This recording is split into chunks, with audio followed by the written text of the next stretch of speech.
In Malaysia, a volunteer in Penang is using her time at home to help people. She uses an old sewing machine her mother-in-law has left her to sew isolation gowns for medical personnel. She said that she feels very honored to be able to sew isolation gowns and contribute to society.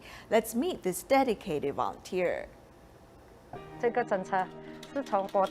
We carry this sewing machine home in a tricycle. The purchase date is July 21st, 1965. It is about 55 years old. It is very important to me.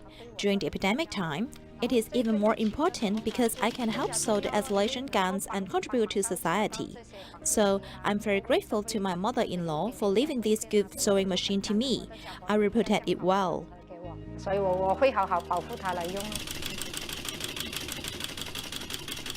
Early in the morning, Then Xiaofan disinfects the old sewing machine thoroughly. Then she starts to work for the day. She's the second owner of this sewing machine. Having been a student of Tzu-Chi's patchwork class, she dedicates herself to sewing isolation gowns when she learned that Tzu-Chi volunteers are making them for medical personnel.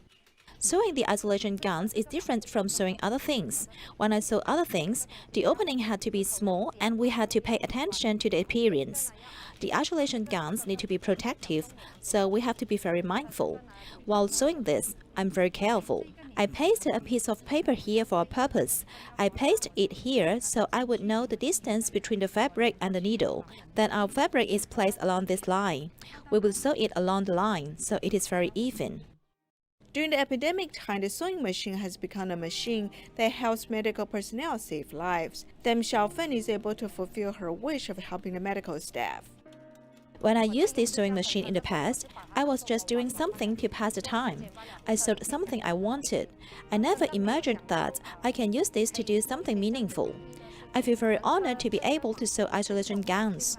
There is a saying, it is a blessing being able to do things. I feel that while I have the ability and time to do something for society, I must do it, hoping the epidemic will end soon. With a simple thought to contribute her effort, Then Xiaofan is sewing the isolation gowns mindfully. She hopes that day will come when people no longer have to wear masks or be afraid of the epidemic.